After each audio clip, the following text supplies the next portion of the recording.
بسم الله والحمد لله والصلاة والسلام على رسول الله. أهلا بكم إخواني في الحلقة 90 من شرح حديث عن النبي محمد صلى الله عليه وسلم بتخريج الإمامين البخاري ومسلم رحمهم الله تعالى. والحديث 90 يقول: عن جابر رضي الله عنه قال: سمعت رسول الله صلى الله عليه وسلم يقول: اهتز العرش لموت سعد بن معاذ. متفق عليه. العناوين المقترحة لهذا الحديث: اهتزاز عرش الرحمن. ثانيا، شرف سعد بن معاذ. أبرز القيم لهذا الحديث قيمة تقدير ذوي المكانة المميزة من صحابة النبي صلى الله عليه وسلم، وكلهم مميزون. قيمة الشوق إلى الرحمة والكرم الإلهي لما يشاء من عباده.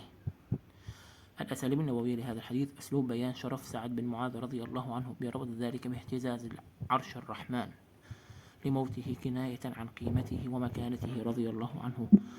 أسلوب لفت الانتباه لشخصية سعد بن معاذ رضي الله عنه لنقوم بدراستها تفصيلا.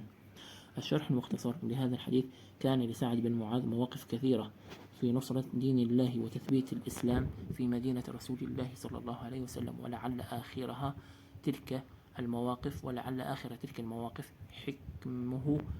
حكمه في يهود بني قريظة بأن تقتل مقاتلتهم وتسبى نساؤهم وذراريهم، ثم مات بأثر سهم أصابه يوم الخندق، وقد شهد له النبي صلى الله عليه وسلم بالخيرية في غير ما موضع.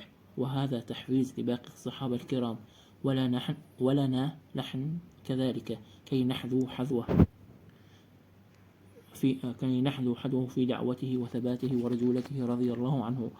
وقال ابن حجر العسقلاني رحمه الله في فتح الباري: وقد أنكر ابن عمر ما أنكره البراء، حيث كان يقول: اهتز سريره وهو نعشه، فقال إن العرش لا يهتز لأحد، ثم رجع عن ذلك وجزم بأنه اهتز له عرش الرحمن.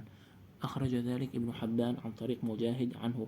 والمراد باهتزاز العرش استبشاره وسروره بقدوم سعد، ويقال لكل من فرح بقدوم قادم عليه اهتز له أو اهتز منه. اهتزت الأرض بالنبات أي أخضرت وحسنت. والله تعالى أعلم، والسلام عليكم ورحمة الله تعالى وبركاته. نراكم في الدرس القادم بإذنه تعالى.